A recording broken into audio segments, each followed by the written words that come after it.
दोस्तों, कैसे हैं आप। उम्मीद करता हूं सभी लोग स्वस्थ होंगे और अपने एग्ज़ाम की तैयारी में लगे होंगे। आज हम लोग सामान्य विज्ञान के महत्वपूर्ण प्रश्नों को हल करेंगे। ये प्रश्न आपके पेड एग्ज़ाम और अदर एग्ज़ाम्स के लिए काफ़ी इम्पॉर्टेंट हैं। तो शुरू करते हैं। प्रश्न नंबर 1, पोलियो का क्या कारण है। ऑप्शन ए जीवाणु, ऑप्शन बी विषाणु, ऑप्शन सी कवक और ऑप्शन डी कीट। यानी यहाँ पूछ रहा है पोलियो किसके कारण से होता है। तो इसका आपका सही उत्तर है ऑप्शन बी विषाणु। अगला प्रश्न, मनुष्य के शरीर की जैव रासायनिक प्रयोगशाला है। मनुष्य के शरीर की जैव रासायनिक प्रयोगशाला किसे कहा जाता है। आमाशय को, यकृत को, आंत को, वृक्क को। तो मनुष्य के शरीर की जैव रासायनिक प्रयोगशाला किसे कहा जाता है। ऑप्शन बी यकृत को। यहाँ आपका सही उत्तर होता है ऑप्शन बी यकृत। अगला प्रश्न, पदार्थ की किस अवस्था में अणुओं के मध्य की दूरी न्यूनतम होती है। ऑप्शन ए ठोस, ऑप्शन बी द्रव, ऑप्शन सी गैस और ऑप्शन डी प्लाज्मा। तो कौन सी अवस्था है जिसमें पदार्थ के अणुओं के मध्य न्यूनतम दूरी होती है। तो आपका सही उत्तर हो जाएगा ऑप्शन ए ठोस।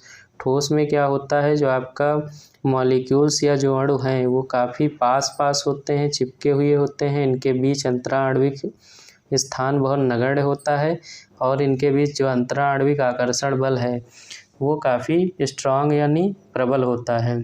तो यहाँ सही उत्तर क्या हो जाएगा ऑप्शन ए ठोस। अगला प्रश्न, सौर सेल द्वारा किस ऊर्जा को विद्युत ऊर्जा में बदला जा सकता है। ऑप्शन ए रासायनिक ऊर्जा को, ऑप्शन बी नाभिकीय ऊर्जा को, ऑप्शन सी प्रकाश ऊर्जा को, ऑप्शन डी चुंबकीय ऊर्जा को। तो सोलर सेल द्वारा आपका प्रकाश ऊर्जा को विद्युत ऊर्जा में बदलते हैं और इसमें जो सोलर सेल है इसमें सिलिकॉन का प्रयोग किया जाता है। ये एक प्रकार का अर्धचालक है। इसी के द्वारा जो है आपका प्रकाश ऊर्जा विद्युत ऊर्जा में बदल जाती है। अगला प्रश्न, धातु में प्रस्तर किसे कहा जाता है। ऑप्शन ए बिटुमिन को, ऑप्शन बी बॉक्साइड को, ऑप्शन सी मेटालाइड को और ऑप्शन डी अयस्क को। तो धातु में प्रस्तर आपका किसे कहा जाता है, अयस्क को। अयस्क से ही हमें धातुएं प्राप्त होती हैं। अगला प्रश्न, भूकंप मापा जाता है बोफार्ट पैमाने में, ऑप्शन बी डेसिबल में, ऑप्शन सी रिक्टर पैमाने में और ऑप्शन डी न्यूटन में। तो अगर बात करें भूकंप की तो उसका मात्रक क्या होता है आपका रिक्टर पैमाना होता है। रिक्टर पैमाने पर भूकंप को मापा जाता है। अगर बात करें डेसिबल तो डेसिबल में जो है आपका ध्वनि की प्रबलता को मापा जाता है। न्यूटन आपका फोर्स यानी बल का मात्रक न्यूटन है। अगला प्रश्न, परम तापक्रम पैमाना कौन सा है। Option A Celsius, option B Fahrenheit, option C Kelvin और ऑप्शन डी इनमें से कोई नहीं। तो अगर हम बात करें परम ताप पैमाने की तो इसका आपका सही उत्तर क्या हो जाएगा केल्विन। यानी ऑप्शन सी जो है वो सही उत्तर होता है। केल्विन पैमाना आपका क्या है, परम ताप पैमाना है। और इसका अगर फ्रीजिंग पॉइंट की बात करें तो होता है 273.16 यानी 16। और अगर इसके बॉइलिंग पॉइंट यानी सबसे जो आपका उच्चतम बिंदु होता है वो 373.16 होता है। अगला प्रश्न, विश्रामावस्था में स्वस्थ व्यक्ति के हृदय की धड़कन प्रति मिनट होती है। Option A 72, option B 70, option C 75 और ऑप्शन डी 80। तो विश्रामावस्था में किसी भी व्यक्ति की जो हृदय की धड़कन होती है वो 70 प्रति मिनट होती है। और जब हम लोग कोई कार्य करते हैं या दौड़ते हैं तो हमारे हृदय की धड़कन बढ़ जाती है, लगभग 75 तक हो जाती है। अगला प्रश्न, निम्नलिखित में से किसका वेग अधिकतम है। यहाँ कह रहा किसका वेग जो है वो अधिकतम होगा। ऑप्शन ए हवा का, ऑप्शन बी जलधारा का, ऑप्शन सी ध्वनि का और ऑप्शन डी प्रकाश का। तो इसका आपका सही उत्तर होता है प्रकाश का वेग जो है वो सबसे अधिक है। इसका लगभग होता है 3 × 10⁸ मीटर प्रति सेकंड। अगला प्रश्न, वायरस संक्रमण से होने वाला रोग कौन सा है, यानी पूछ रहा है वायरस विषाणु से कौन सा रोग होता है। टाइफाइड, कालरा, जुकाम, मलेरिया। तो जो जुकाम है आपका वो वायरस के द्वारा फैलता है। ऑप्शन सी इसका सही उत्तर होता है। अगला प्रश्न, चमगादड़ स्तनधारी है क्योंकि वह ऑप्शन ए उड़ता है, ऑप्शन बी शाकाहारी है, ऑप्शन बी यहाँ पे होगा ऑप्शन बी, और यहाँ पे आपका ऑप्शन सी होगा रात्रिचर है, और ऑप्शन डी बच्चे पैदा करता है। तो चमगादड़ को क्यों स्तनधारी माना जाता है, क्योंकि वो क्या करता है, बच्चे देता है। बच्चे देने के कारण जो है उसको स्तनधारी वर्ग में रखा गया है। अगला प्रश्न, शुष्क बर्फ किसका ठोस रूप है। अमोनिया का, कार्बन डाइऑक्साइड का, नाइट्रोजन का, ऑक्सीजन का। तो जो शुष्क बर्फ है वो कार्बन डाइऑक्साइड के ठोस रूप को कहते हैं शुष्क बर्फ। अगला प्रश्न, कार्बन डेटिंग विधि प्रयुक्त की जाती है स्थान ज्ञात करने में, वस्तु की आयु ज्ञात करने में, लिपि को पहचानने में और वस्तु की पहचान करने में। तो कार्बन डेटिंग जो है वो आपका ज्ञात की जाती है वस्तु की आयु ज्ञात करने के लिए कार्बन डेटिंग का प्रयोग करते हैं, जिसमें कार्बन 12 का प्रयोग करते हैं। अगला प्रश्न, निम्नलिखित में से कौन सा अलग समूह से संबंधित है, यानी अलग ऑर्ड को पहचानना है। ऑप्शन ए रतौंधी, option B rickets, option C scurvy और ऑप्शन डी रेबीज। तो यहाँ पर आपका अलग समूह कौन सा हो जाएगा, ऑप्शन डी रेबीज, क्योंकि ये तीनों रतौंधी, रिकेट्स और स्कर्वी ये विटामिन की कमी से होने वाले रोग हैं।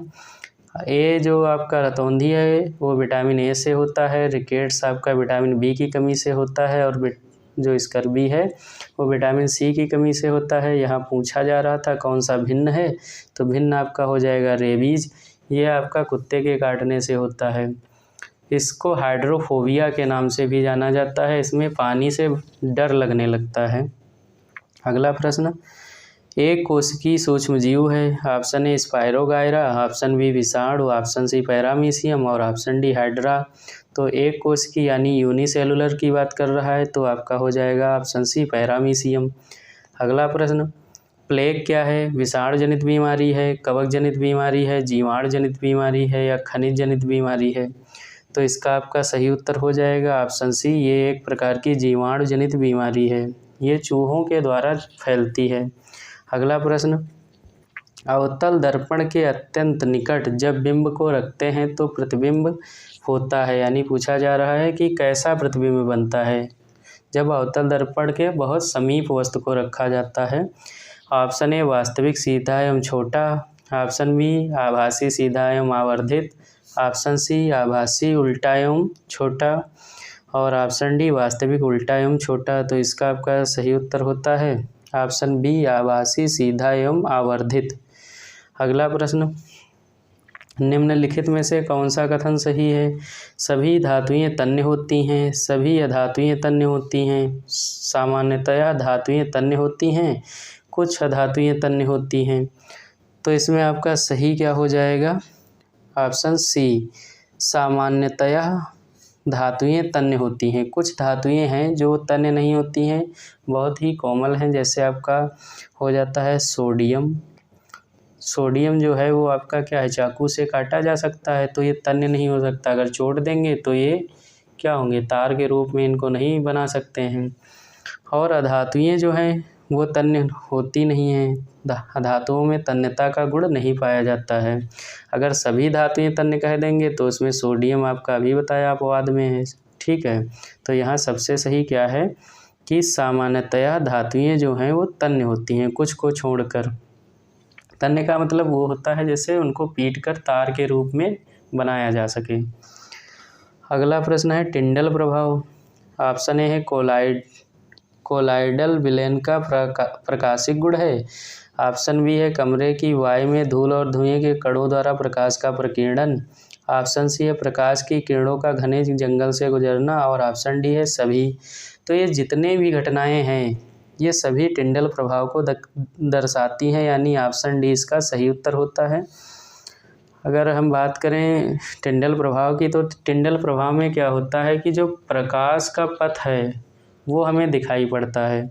तो जो कोलाइडी विलयन है उसमें क्या करते हैं, जब किसी प्रकाश को गुजारते हैं तो उसका पथ हमें शंक्वाकार रूप में दिखाई पड़ता है। कमरे में देखा ही होगा प्रैक्टिकली, जैसे दराज होती है या कुछ छिद्र होते हैं तो उनसे प्रकाश की किरण आती हुई हमको दिखाई पड़ती है, तो वो भी टिंडल प्रभाव को दर्शाता है। उसमें धूल के कण घूमते हुए दिखाई पड़ते हैं। अगला जो आप घने जंगल में जाएंगे तो वहाँ क्या होता है, जो बीच में स्पेस होता है तो उस स्पेस से आपको प्रकाश की किरणें आती हुई प्रतीत होती हैं, तो ये भी आपका क्या होता है, टिंडल प्रभाव को दर्शाता है। यानी ये तीनों सही हैं, टिंडल प्रभाव को दर्शाते हैं। अगला प्रश्न, विलेय पदार्थ के कण सबसे बड़े होते हैं किसमें, वास्तविक विलयन में, निलंबन में, कोलाइड में और शुद्ध जल में। तो इसका आपका सही उत्तर होता है निलंबन में। निलंबन में जो आपका विलेय पदार्थ हैं उनके कण सबसे बड़े होते हैं। अगला प्रश्न, यदि आपतन कोण का मान 60 डिग्री है तो परावर्तन कोण का मान क्या होगा। तो 15 डिग्री होगा, 30 डिग्री होगा, 60 डिग्री होगा या 90 डिग्री। तो इसका आपका सही उत्तर हो जाता है 60 डिग्री, क्योंकि आपतन कोण जो है वो परावर्तन कोण, वो दोनों बराबर होते हैं। आपतन कोण की ज्या यानी साइन आई जो होता है आपका बराबर होता है परावर्तन कोण की ज्या यानी साइन आर के। ठीक है, ये जब हम लोग प्रकाश के परावर्तन के नियम पढ़ते हैं तो आपतित किरण, परावर्तित किरण और अभिलंब तीनों एक ही तल में होते हैं। और क्या दूसरा नियम है, आपतन कोण और परावर्तन कोण ये दोनों जो हैं आपस में बराबर होते हैं। अगला प्रश्न, किसी गोली दर्पण से प्रतिबिंब सदैव आभासी बनता है। किस गोली दर्पण से सदैव आभासी बनता है, उत्तल से, अवतल से, दोनों से, कोई नहीं। तो इसका आपका सही उत्तर क्या हो जाता है, ऑप्शन ए उत्तल से। उत्तल से आपका जो प्रतिबिंब होगा वो क्या बनेगा, आभासी बनेगा और आपका वस्तु से छोटा बनेगा और सीधा बनेगा। ठीक है, तो ये पॉइंट्स याद रखेंगे। उत्तल से क्या होगा, उत्तल से आपका आभासी होगा, वस्तु से छोटा होगा और वास्तविक होगा। अगर अवतल दर्पण से कहें तो क्या होगा, आपका वास्तविक आपका होगा वस्तु से बड़ा और वास्तविक और उल्टा बनेगा।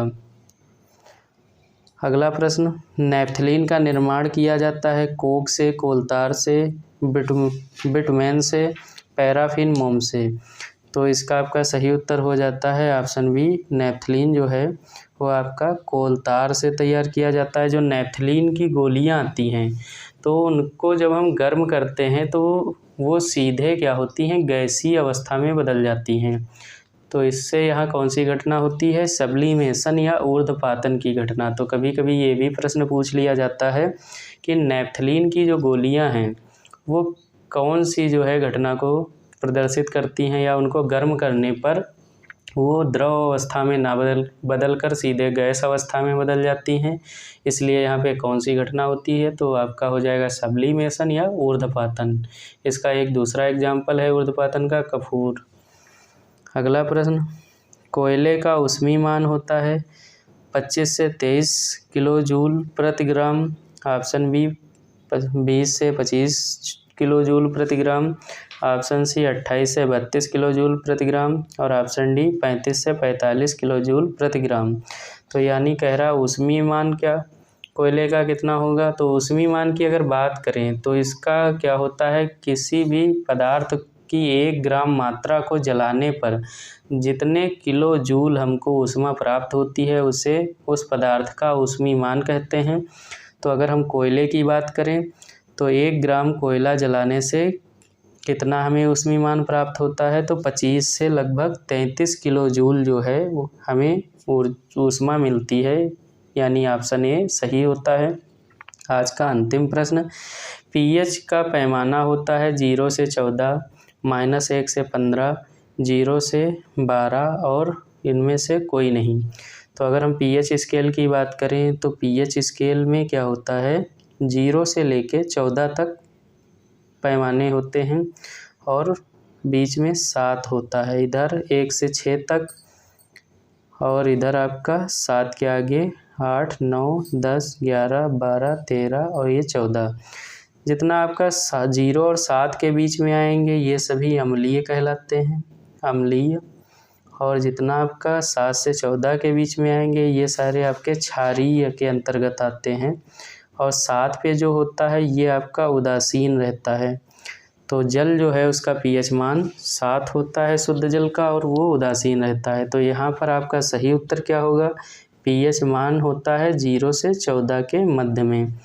तो आज हम लोगों ने साइंस के महत्वपूर्ण प्रश्नों को हल किया। ये प्रश्न आपके सभी कॉम्पिटिटिव एग्ज़ाम के लिए काफ़ी महत्वपूर्ण हैं। ऐसे ही प्रश्नों का संग्रह पाने के लिए आप अपने YouTube channel education wire LMP में बने रहिए। ज़्यादा से ज़्यादा इसको लाइक शेयर सब्सक्राइब करिए और अपने एग्ज़ाम की तैयारी में लगे रहिए। धन्यवाद।